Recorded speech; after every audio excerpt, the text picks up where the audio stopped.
Magandang umaga.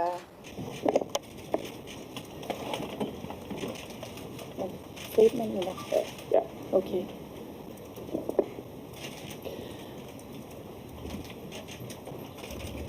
Assalamualaikum warahmatullahi wabarakatuh. Madayaw ug maayong adlaw kaninyong tanan. Magandang araw sa inyo lahat.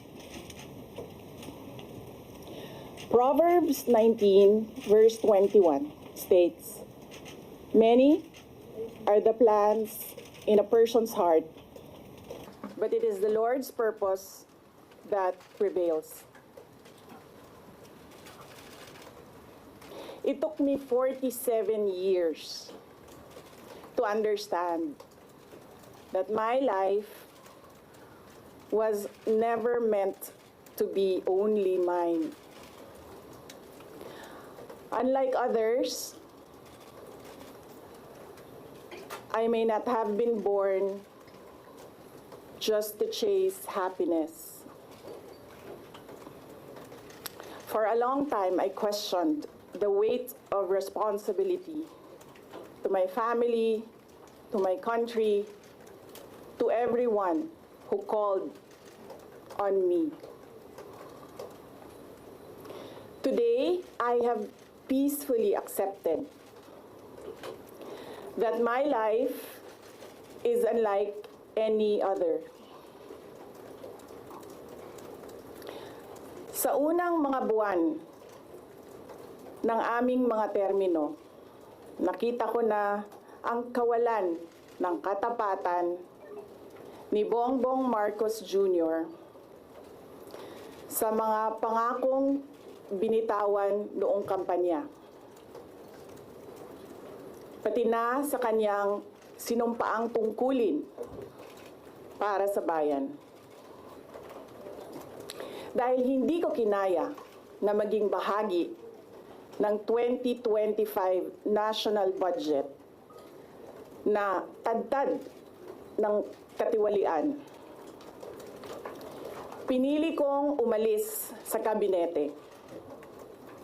Kahit alam ko na mula pa noong 2023 na ang magiging kapalit ay ang aking impeachment. Mga kababayan, humihingi ako ng paumanhin. Patawad kung tinulungan ko mahalal si BBM bilang Pangulo ng ating bansa.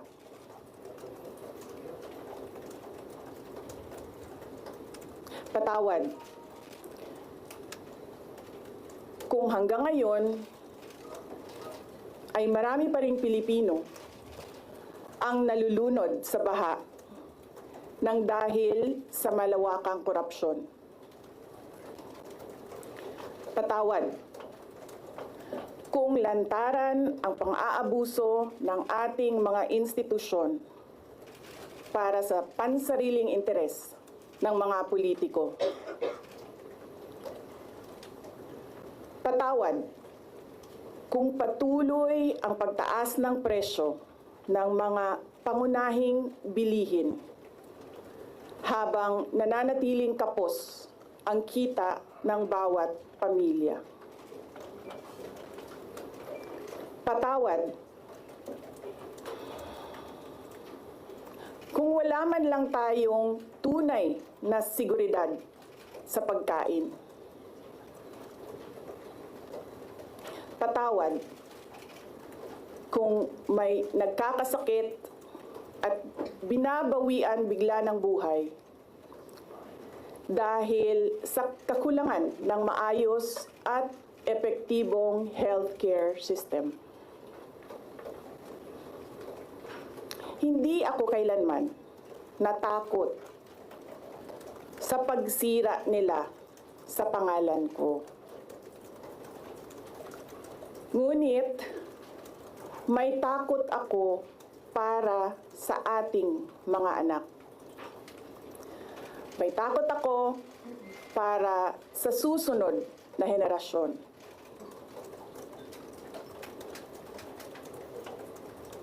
May takot ako para sa mga kababayan nating walang bahay sa ibang bansa. Walang pangalawang pasaporte, walang ibang matatakbuhan kundi ang Pilipinas. Kahit ito'y patuloy na nalulugmok sa kahirapan. Na ako'y kahadlok, nga moabot ang adlaw na dawaton na lang nato ang kapobrihon isip kapalaran. Nga maanad na ta sa sayop, nga mawad-an na lang ta og paglaom. Og labaw sa tanan na ako'y kahadlok,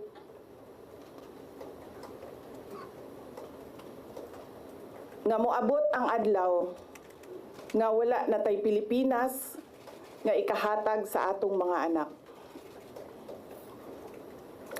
I cannot kneel before each and every Filipino to beg for forgiveness. Instead, I offer my life, my strength, and my future in the service of our nation. Mga kababayan, ibalik natin ang tapang at malasakit para sa Diyos, sa bayan, at para sa bawat pamilyang Pilipino.